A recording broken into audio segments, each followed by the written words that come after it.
Hey, everybody. Welcome to the Santita Jackson Show here on AM 950 Radio, the voice of progressive Minnesota. Everybody, I'm waiting for you to come in, but I want you to come on in and let's have some discussions about the issues that are driving the 2024 campaign. We're far too caught up in personality. There are policy issues that we need to have addressed because all Americans, red, yellow, black, brown, and white, however we got here, however we exist here, there's some things that we all need together. My father often says that we came over here in different ships, but we're in the same boat now. And that is so true today. It's so true. And a chain is only as strong as its weakest link. When you look at how indigenous people, black people are struggling, how we're indexing economically, we've got to look at that. We've got to deal with that. We need some policy answers to that. We've got to look at price gouging. A lot of people have been giving Vice President Harris a lot of pushback about what her campaign planks are, what her policy planks are. Well, the fact is, she has been the candidate for a little more than a month, everybody. And yeah, while she has to get up to speed pretty quickly, let's be very, very clear. She is coming up to speed. And one of the issues that to me is most prominent, something that impacts us all, is price gouging.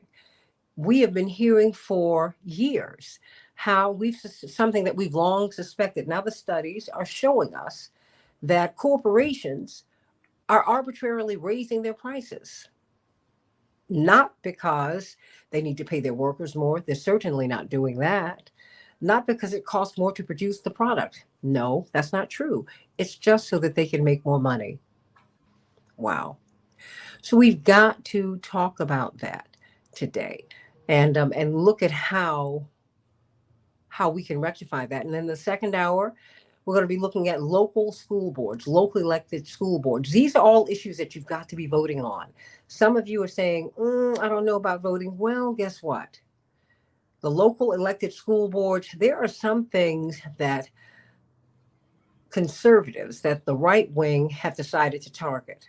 In 2008, David Daley's book, Rat F, told us that they said, you got the presidency, but we're going to take everything else. And that is what they did. We proceeded as Democrats to lose more than 1,000 seats during the Obama years. What does that mean? What did it mean? It's meant a whole lot. And when you really understand that the presidency and so much is controlled by the states, we've got a lot of work to do, everybody. So, but let's first talk about price gouging, and let's pray for the people in Georgia. They have had, as we are speaking, another horrific school shooting. At least four persons have been killed.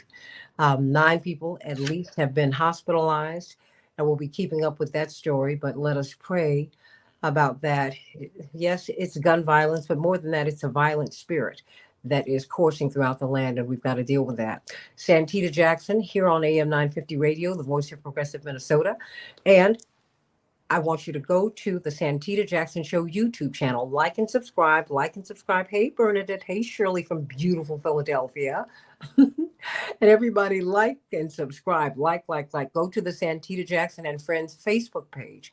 Please go there and let's have a conversation with the Morning Stars.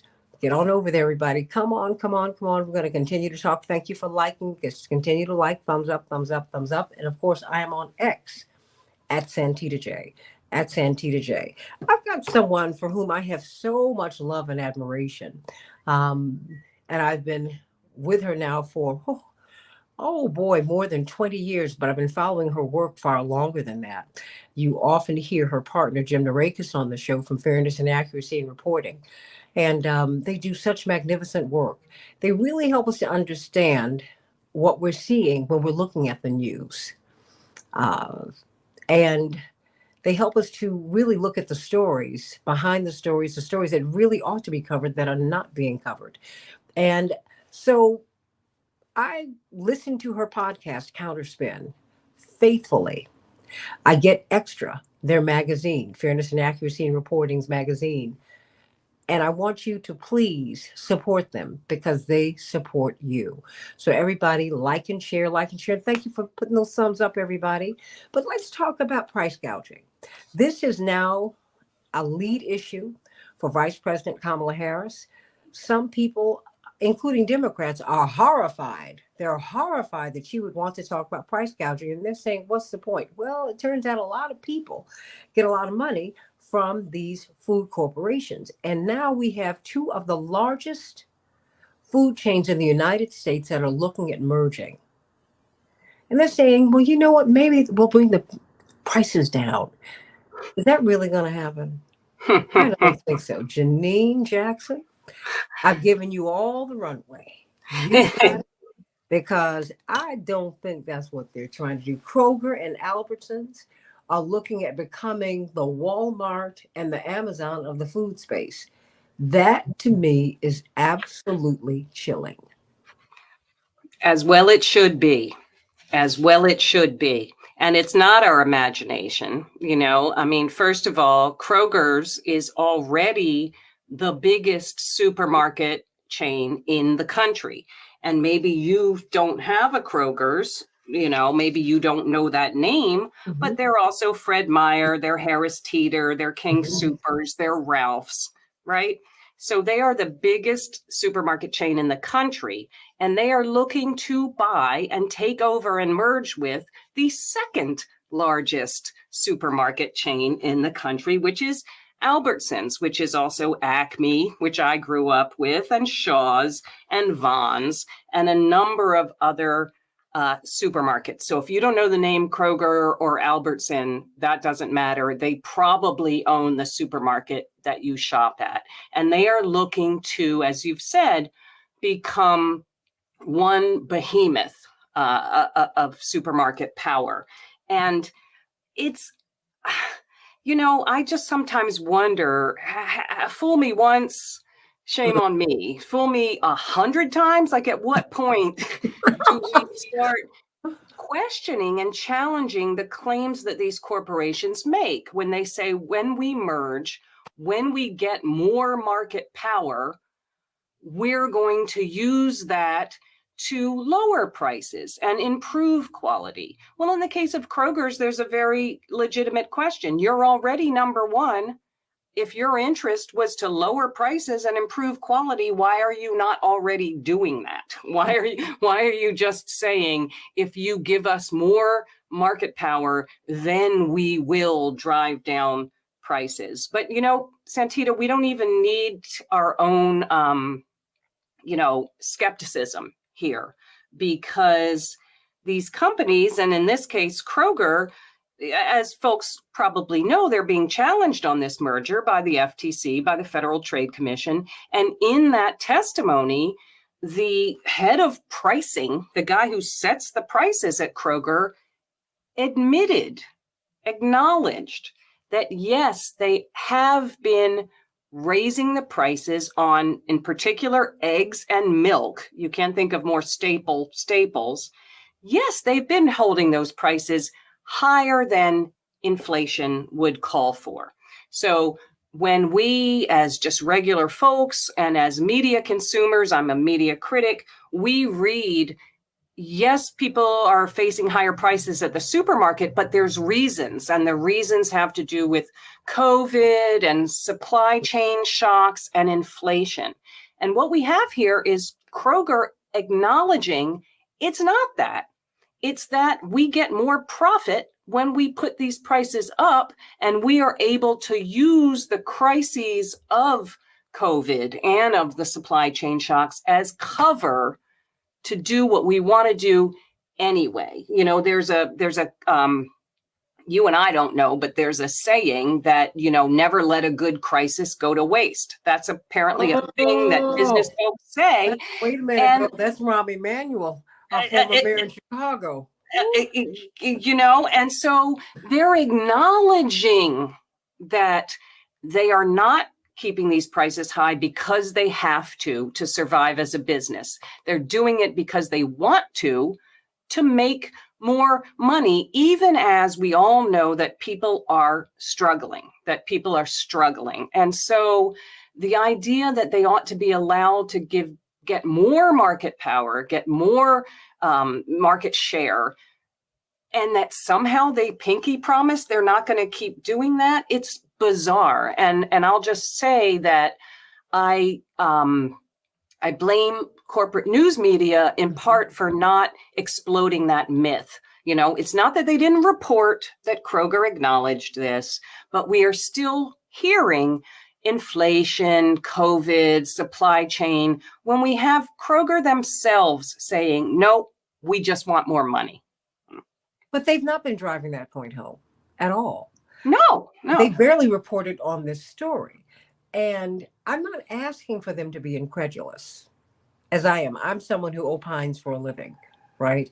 I just try to be fair and give people information. So, and you're a media critic, okay? You also teach us about media and how it runs. Look, it's not pleasant, but you help us to understand how the sausage is made. I say that all the time. Yeah.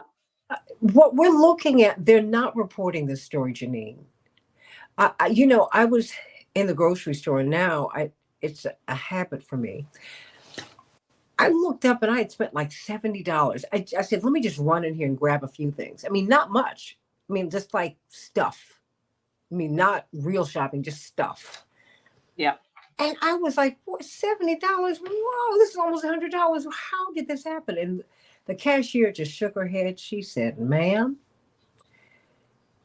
it's getting worse and worse. And something hit me. I said, how do you do it? She said, I can't afford to shop here. Oh, man. And I was gutted by that. And I said, how? She said, I've got a son. He's got to eat first. How cruel. How cruel. How cruel. And, you know, when it comes to corporate media, and I use the term corporate media because we have independent outlets, we have outlets like your show that are not beholden to big corporations, you know, to continue their operations. But unfortunately, if you look at the boards of directors of many of the outlets that we rely on, like the New York Times, like the Washington Post, you will find that they are interlocked, as the term goes, with other big corporations. So they literally are in meetings with these people, you know, and there is also just kind of a top-down bias in news media where, you know, powerful people get to speak more, their perspective gets highlighted, and folks like the cashier at your supermarket, their voice isn't in it. You know, and there's even more. There's this kind of phenomenon in recent years, as I know listeners will know, where we're being told the economy is great. So if you're struggling, that's a you problem, you know, because look at this chart. The economy is actually doing well, you know, and I have an interview coming up on Counterspin this week with Deidre Asante Muhammad and Algernon Austin, where they have co-authored a report about the Black economy in particular, where we're being told Black Americans are doing the best they've done in terms of employment, in terms of poverty, in terms of income, doing the best we've done in generations. But that's just when you look at the numbers. And what they talk about is, why is that not enough? You know, compared to what?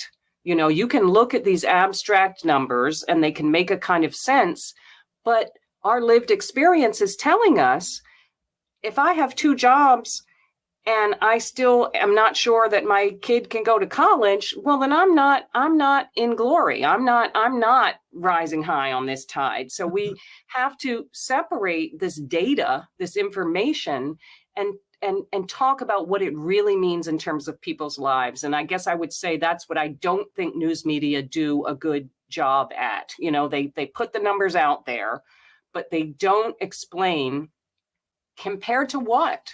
You know, is this enough? Is this enough to have people be comfortable in their lives? Is this enough to allow people to buy a home? Is this enough to allow people to put their kids in school?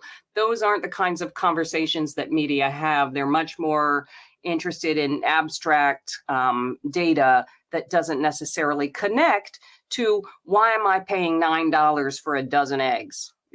like here in New York, I'm paying $8, $9 for a dozen eggs in the supermarket. And I'm allowed to just think that that's wrong and that's weird without being told, oh, no, no, no, you're wrong about it, because actually look at this data.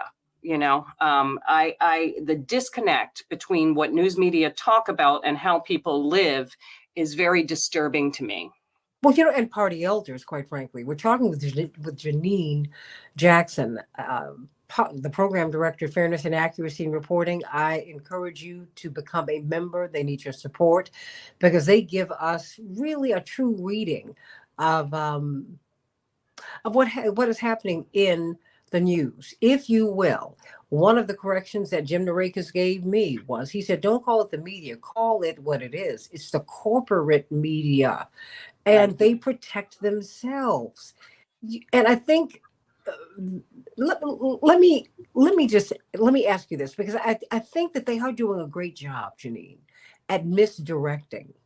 Yeah. Because they keep us from becoming so angry, because they really help make you to think that it's your fault. You're not working hard enough. You're not smart enough. You're not. And you're not so many things, as opposed to all the things that you are, and all the things that these corporations ought to be. No one is highlighting corporate irresponsibility. And I see Vice President Harris taking hits from within the Democratic Party. Why are you looking at price gouging? Have you noticed that? Oh, well, I when I was thinking about the Kroger Albertsons merger, I was thinking, I did an interview with Freddie Brewster, who wrote for levernews.com. I did that last week. That's on fair.org. And that was kind of in my mind. But I looked up News Today and I saw all this pushback to Kamala Harris talking about how she would investigate price gouging. And I'm trying not to be shocked. I've been doing this 30 years, but I still was surprised at the way that media were pushing these stories that said, one of them was, oh, it's not price gouging. It's deficit spending that is driving inflation. In other words, they're saying giving money to public support, giving money to poor people is what's driving up the price of eggs at the store. I mean, this is just bizarro world. The idea that, public spending is what is driving inflation. And it's kind of not seeing the thing that's right before your eyes. And again, I've said it before, but we have the guy who is controlling prices for Kroger saying in testimony, yes, we are driving up prices and holding them high above the rate of inflation because that serves us. And then we have news media saying, oh, look over here. Don't look at the man behind the curtain. Think about something else. Think about how actually inflation is about the way that we spend too much money on, public service. It's just such a disservice to people who are just trying to figure out what's going on in the world, what's going on, why they are having trouble making rent, why they have to get another job. They're just trying to look at, what can I do? And you have the news media telling them, well, probably you're just not doing enough. I think that's cruel, frankly. I think that's kind of an institutional cruelty that is unacceptable when there is another story that could be told that would show us who the real actors are, how corporations are making decisions in their own interest for their own profit margins. And that would just make so much more sense. It would just help us understand what we're up against, and then we could figure out the policies and the practices to fight it. But it seems that we're not being told. If a half truth is a lie, we're not being told the truth. No. Because this should be a headline story. And quite frankly, the most extensive reporting on it I've seen between your outlet, Counterspin, Extra, your newsletter, the Fair and Accuracy in Reporting, fair.org, everybody. That's where I've gotten my information from, and Common Dreams. That's it. Yep. Yep. Everybody else mentions it. They do some story on it and they keep right on moving. There's a corporate line, and then I would say that there's the truth. Can you frame the story for us so that we can understand it? Because I want people to walk away from this show today with the information that you gave to me on Counterspin. As you've done the interview, as you have really teased back the data, what is the story? Kroger's, Albertsons merging together. What is going on here? Well, Kroger's and Albertson are acting as corporations. They are acting to unify so that they can decrease their costs and increase their profits. It's not really very complicated in that sense. Once they are a huge behemoth who would become the third largest private employer in the country, right? After Walmart and Amazon. Once they do that, well, then it's home free for them. They can put prices wherever they want. They can degrade the quality of their product to whatever extent they want, because people won't have a choice. People will have to go to them. People will have fewer choices.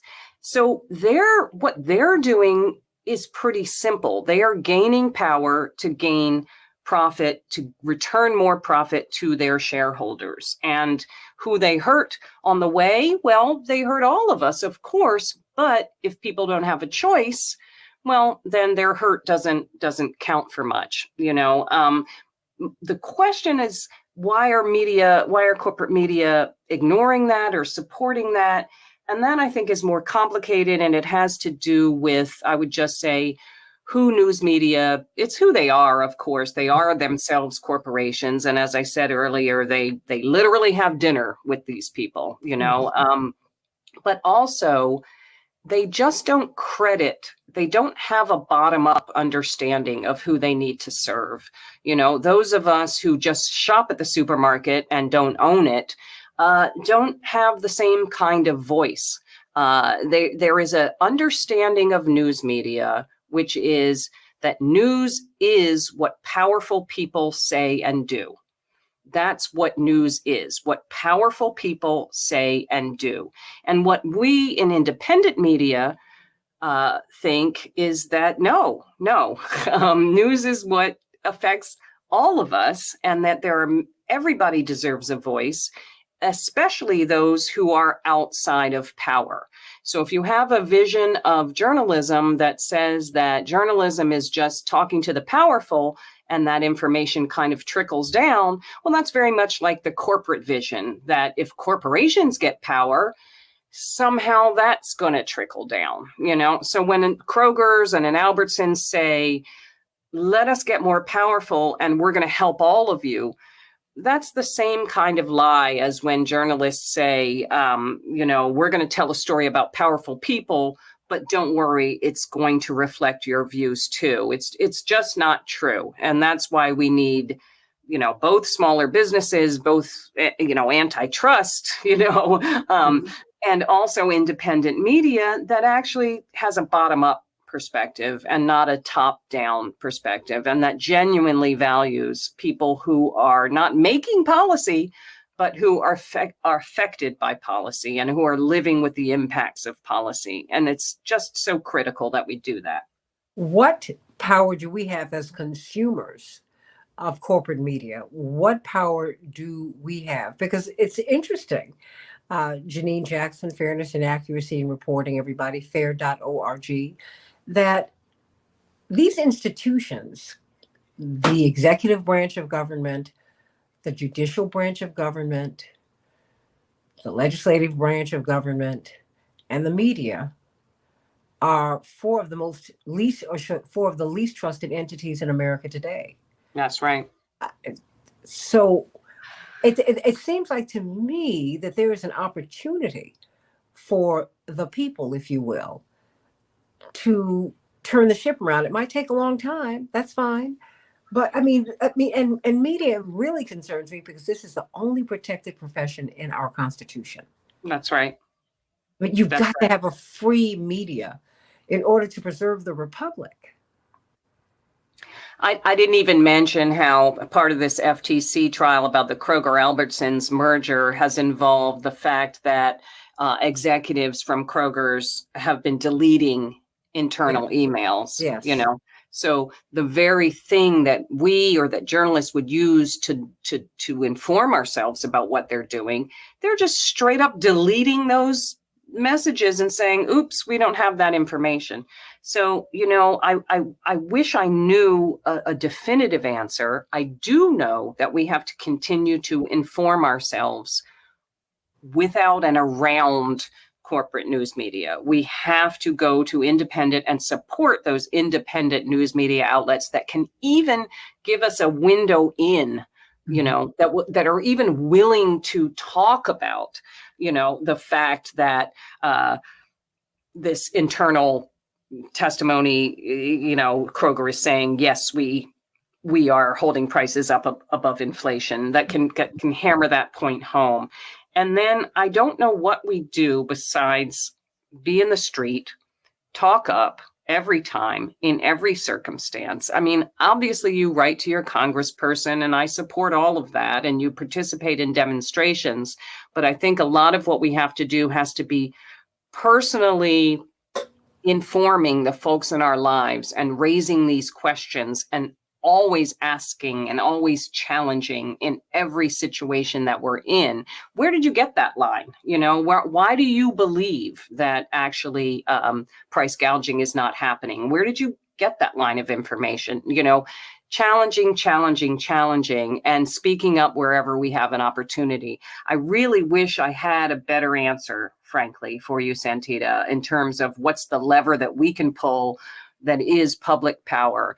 But I think marching in the street, making our voices heard, and even in our day-to-day conversations, challenging the thinking of people who have just read something in the New York Times and then that's what they're going to say and believe, challenging those belief systems is always worth doing. Well, particularly since they have been caught not telling the truth. Exactly. I mean, and we forget that, but they don't let you forget, because I have to tell you, I have a healthy amount of skepticism about everything. And I will admit that's my background.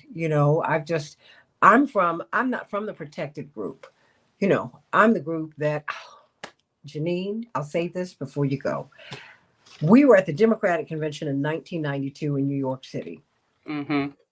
And first of all, we were in our hotel room. My father was supposed to speak, say at 6:30 or 6:45. They were going to call him at 6. So Harold Ford, who was not yet a congressman, but he's like family, and he was working on the floor, calls desperate. You all have to get over here like right now. Can you imagine? Get through the streets of New York to get over to the Madison Square Garden? Yeah. Because they're going to call Reverend's name. If he's not here, that he's not going to be allowed to speak. Okay. So we get over there. Senator Bill Bradley comes up to Reverend and says, Reverend, I'm so sorry. My father said, Bill, what are you sorry about? And he said, you don't know. I said, no. He said, and he motioned to someone, give me the New York Times. The New York Times had already written about Reverend's speech before he'd given it. Mm. And they talked about how poorly he was received at the convention. Oh my gosh. Oh, yeah. Everybody, I've seen these sorts of things. And these are the things that fairness and accuracy in reporting have been tracking. Things like that. Because these newspapers of record have led us into war, Janine Jackson. Yeah. And now we're not at the table, we're on the menu. Yep. Americans can't afford these groceries. Yeah. They And can't afford it.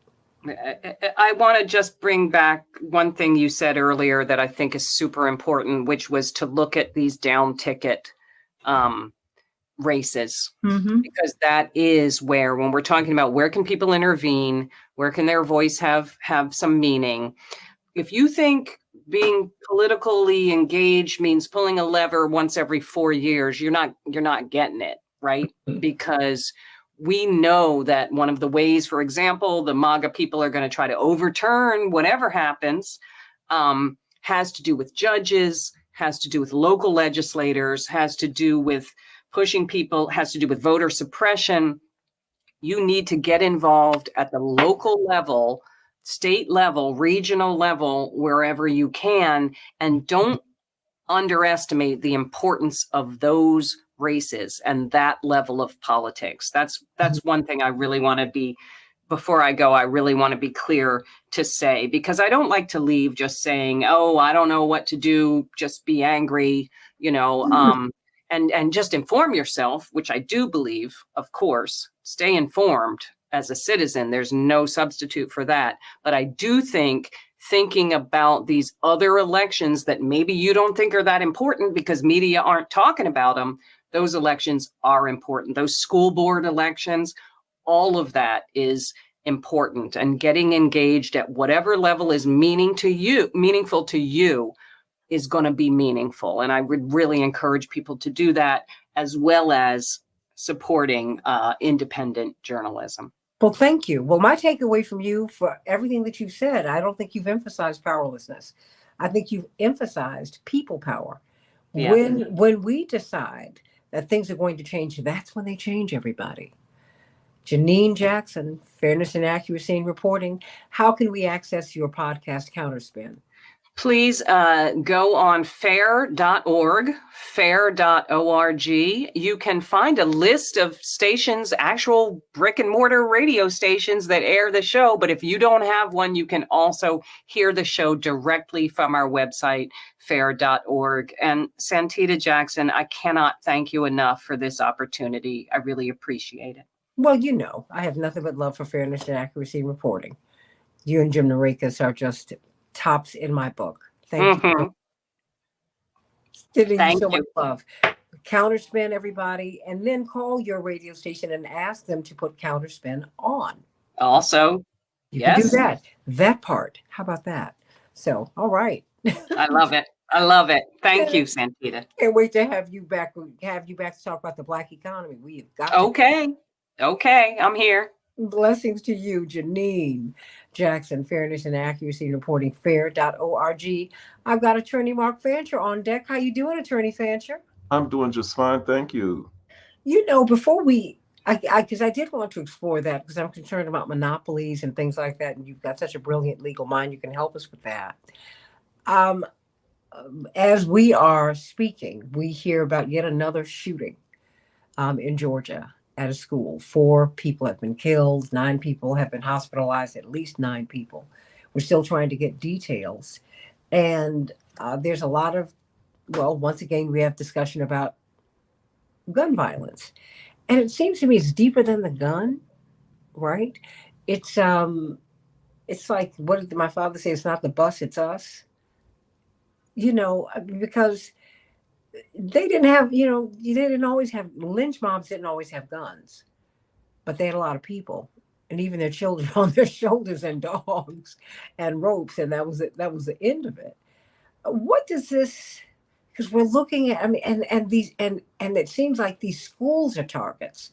These children, this is like the first or second week of school for many of these kids. This is supposed to be an exciting time. You're wearing your new clothes if you got them. You've been away from your classmates for 2 or 3 months, and here we are again. What do you make of this? Well, I think there's so many dimensions to it. The prevalence of guns has much to do, I think, with an ongoing and underlying fear, irrational paranoia by many in the white working class of some type of a takeover or insurrection by these others, whether they're various people of color, immigrants, or whoever it is, and they fear some type of imaginary coming race war, and they feel the need to have lots and lots of guns to protect themselves from whatever this imagined threat may be. But I think that with respect to the schools, and particularly when students are the ones who are committing the crimes, I think it goes to something much more disturbing, if you can imagine that, and that is to the spiritual death of a country. Hmm. I think that to a large extent, with the rise of technology and changes in culture, the de-emphasis of spirituality, the compartmentalization of it, and I think it causes increasing isolation among young people who spend more and more time focused on electronic devices and video games and other things. And many of the things that they're consuming promote messages of hate and violence, and they have a steady diet of that, and none of it is balanced out by social interaction with people who are able to communicate some type of affirmation of their humanity, values. If they're not involved in any type of a religious situation or Mhm. spiritual experience, then it allows them to drift into this feeling of being all alone, and that's probably one of the worst things that a human being can experience, to feel totally and completely alone. And when that type of feeling, that type of emotion is exacerbated by things that they might experience at school in the way of ostracization or bullying, I think that it can cause kids to just go over the edge. And I think that those are the types of people who Satan is just waiting for. Mhm. These are people who are very vulnerable.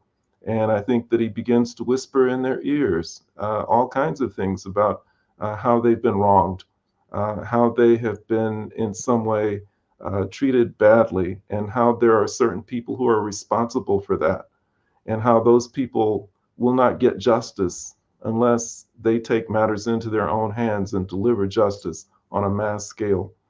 And they recall what they've seen in these video games that they've been playing. They begin to think about ways in which they can vent all of their hate and their anger. And the next thing you know, you've got dozens and dozens of children who are dead. And in the wake of it, a country that's absolutely clueless about all of the underlying factors that led to that in the first place. Even progressive voices are clueless because they focus on the guns. Mhm. The immediate reflexive response that they default to is, well, gun control. We need to limit the access to guns. You know, I'm for controlling the flow of guns, but at the same time, I know that that's not the solution.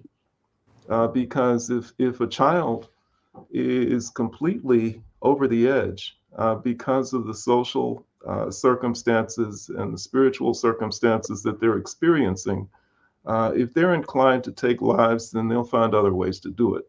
Mhm. And so I think that the country, has drifted into a spiritual crisis, and it's on the fast road to spiritual death. And until the country at least realizes that and takes steps to try and address it, then I think that the death of the country, at least spiritually, is inevitable. Well, Dr. King did talk about that now, didn't he?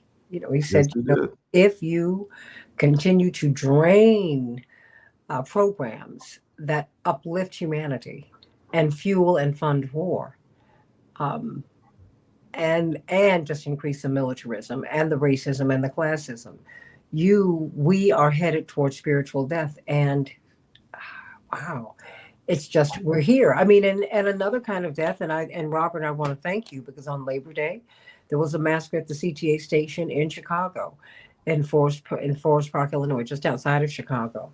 But this is happening everywhere, Robert. And um, and there's another cruelty. I brought you on here, but I couldn't not address this because it's all over the news right now. Kroger's and Albertsons are looking at merging. Now, these are two of the biggest food retailers in that market space. I think they're numbers one and two. Numbers one and two. It has been found, the data shows, studies have shown that these corporations have been arbitrarily raising, not arbitrarily, they've been raising uh, the price on their products, not because they're paying their workers more, not because uh, it costs more to produce their product, but because they want to make more money. Even the COVID shots that Americans paid for, we paid to develop them and all of that. And now the researchers, they're going to make money off of it because that's how that works. But guess what? Now they're going to start charging the uninsured $200 a shot. I mean, just, and I have been to the grocery store. You've heard me talk about this, Attorney Mark Fancher, where I've looked and I've spent $100 and more, and I've not even bought a slice of bologna, or just, maybe I bought a little bit of this little fish or something. I mean, and just, it stands out in my mind, this conversation I had with the cashier. I said, how did I spend all this money? And she said, I've got a son. I can't afford to shop here. This is cruel. And no one is stopping them. Corporate media are not reporting on this story. I mean, what do you make of that? I mean, and isn't it illegal to have monopolies? I mean, they'll be behind Walmart and Amazon. And I use Amazon because I go into many stores now and they don't have what you're looking for, but you go on your phone on Amazon and it's right there. I'm like, have they bought up everything? What is this? Attorney Fancher, help me. Well, I think that unfortunately, the fact is that they're being good capitalists. That they're doing an excellent job within the economic paradigm that we have. Capitalism as a system is inspired by, if not created by Satan. It is the direct diametrically opposed to everything that Jesus said people should do with respect to managing the economies of a community. Mhm. He said that people should take care of each other, that they should use the collective wealth of the community to ensure that nobody goes hungry, that people have what they need, that people are looking out for each other, that they're loving each other, and that they're caring for each other. If you speak with capitalist theorists, they will tell you that a good capitalist does just the opposite. Greed is a virtue. Mm. The profit motive is supreme. You must pursue profits ruthlessly. And the supposed regulator of all of this is the competition as between capitalists, and the capitalist who is able to, in some way, uh, become more clever, more shrewd in terms of how he or she appeals to the consumer, and that the consumer will determine which capitalist survives and which one fails. Now that's the theory, that if it's presumably you've got one company that is selling mousetraps, and they're selling them for a higher price. And then you've got another company that manages to produce in a way that allows them to sell for a lower price. That the invisible hand, the regulator for all of this, is going to be the consumer, who's going to go and buy the cheaper mousetrap, and the other producer, the other mousetrap seller, is either going to lower his prices or he's going to go out of business. Uh, and that's the way it's supposed to work. And apologists for capitalism will tell you that that's what's so magical and wonderful about it. But that's not what they do. They don't want to play by their own rules. Capitalist theory says that companies are supposed to be allowed to fail when they don't meet the needs of their consumers, when they don't cater to what the market demands. Uh, but what they do, in fact, is they say, you know what, we didn't meet the needs and the demands of the market. Nobody's buying our stuff and we're failing. So therefore, government, will you give us something?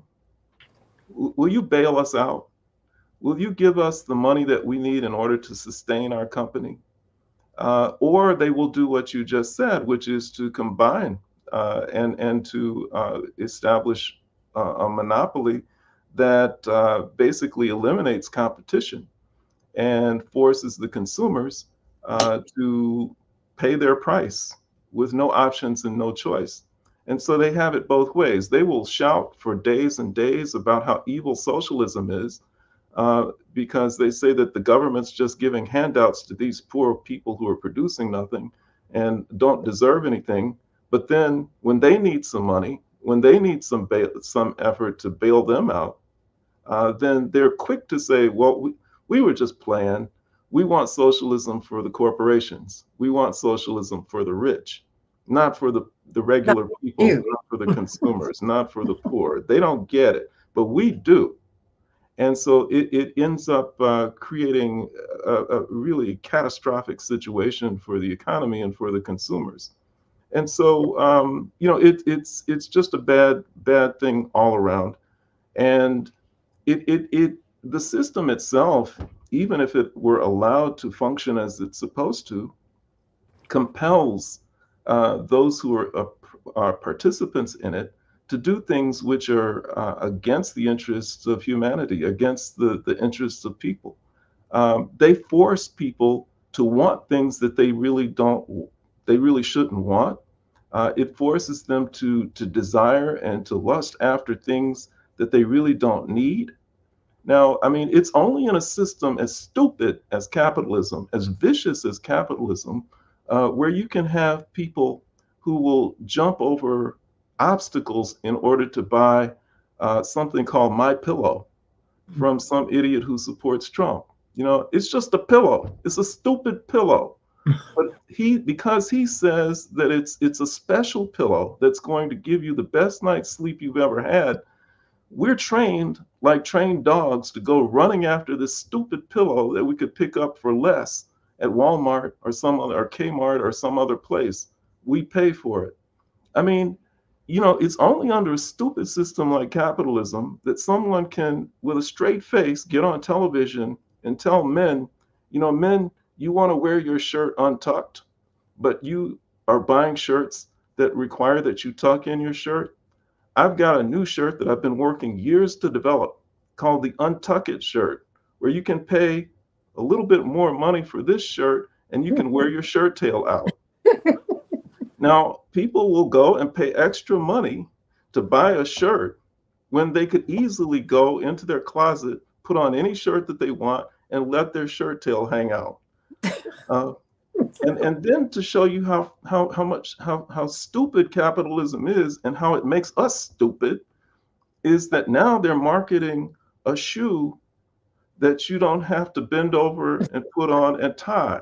You just slip your foot into it. Now, how lazy are they making us? We're too lazy because of capitalism to want to bend over, put on our shoes, and lace them up. Okay. So it's a stupid system. It makes us stupid. It exploits us. It oppresses us. It makes us value and think that greed is a virtue. It makes us turn against each other. It makes us compete against each other. It's a system that says that there will always be poor people, no matter what. Even when the system is working at its best, there will always be poor people. And it doesn't even contemplate the idea of trying to eliminate poverty because poverty is necessary to the proper functioning of the economy.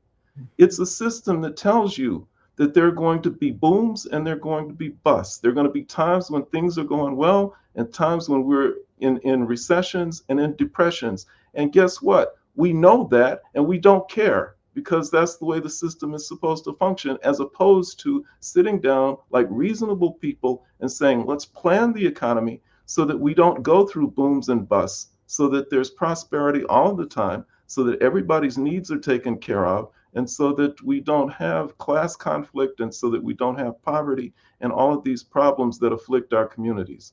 And so, but if you stand up, I mean, fortunately, people's consciousness is rising.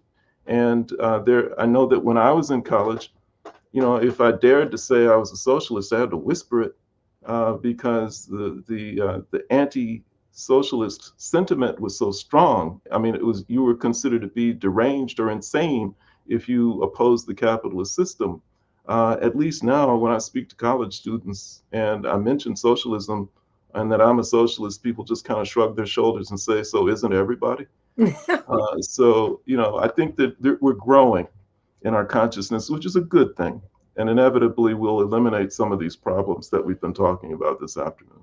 Attorney Mark Fancher, everybody. Lisa Bufundo, I'm so glad you're part of the Morning Stars crew. She said monopolies like Amazon, Walmart, where are they price gouging? They have the cheapest prices, and you followed up exactly. So, how is that price gouging? Well, because you don't have a choice. They have admitted that what they're doing, Lisa, is first of all, you're supposed to have competition. Monopolies are supposed to be illegal in the system. And that's what we've got now, monopolies. And there's no competition for their prices. None. None. Do you know how many small businesses they put out of business? There is no more neighborhood grocery. There's no more uh, neighborhood five and dime store, neighborhood store where you used to get little get your hammer and your nails and things like that. I mean, people who really could answer your questions about how things are supposed to work in your home, Mark Fancher, they've been put out of business. And Lisa, that can't be good. And what did you say? What about athletes and celebrities, excuse me, celebrities and athletes, as you wrote, pushing Nike, Louis Vuitton, et cetera, et cetera, et cetera? Please, a pillow is not a luxury item, yet I see poor folks wearing high-end designer clothing and apparel. But that's America, because your value is supposed to be measured by the clothes that you wear, not who you are. We don't want to do a character check on people. We do credit checks. So we have to think about that. It's a values issue, I think, that we have. Mark, I've got 1 minute before we go. It's our values. They're off. I mean, the cashier in the grocery store, Lisa, is not supposed to not be able to shop at the store. That's cruel. It's cruel. It's just cruel. And we're not. There's a song that you'll never get to heaven if you break my heart. This is not right. We're not supposed to treat one another this way. Mark Fancher, you'll close us out. No, I just will follow up on what you've been saying, that the values, that's one of the greatest crimes of the system, is that it continues to push this idea that you have no value as a human being unless you have material things. And so it causes poor people, the poorest among us, to feel that they have no value whatsoever. And it puts them in the position of doing all kinds of things that are detrimental to themselves. They will spend whatever little money that they have on bling and on useless gadgets and useless jewelry and all kinds of things so that they look like they are prosperous when they really aren't. It will cause the most desperate among them to commit crimes so that they can afford to get material things that will cause them to feel like I really am a valuable human being.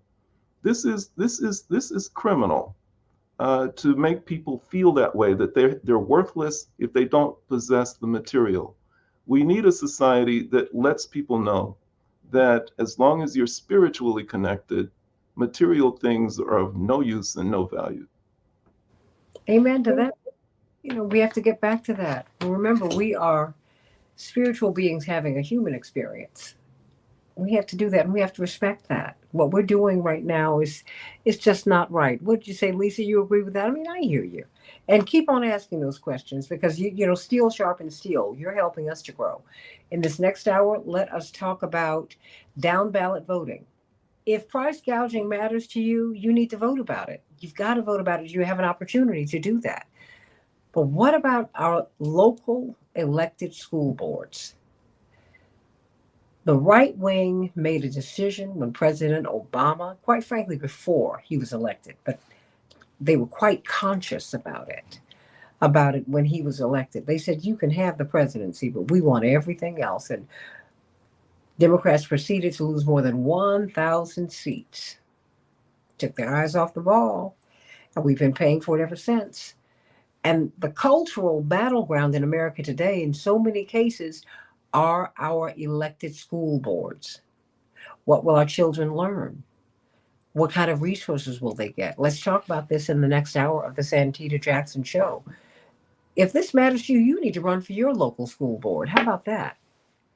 Thank you, Desmond. Thank you, Lisa. Thank you. Love y'all, love y'all, love y'all. So get on over to the second hour of the Santita Jackson Show. Let's talk about these local elected school boards. It's a big, big deal. Sending you so much love, Attorney Mark Fancher. I can't wait to see you in Chicago in a few days. Absolutely. Yay! Everybody, the Santita Jackson AM 950 Radio, the voice of progressive Minnesota. See you in the second.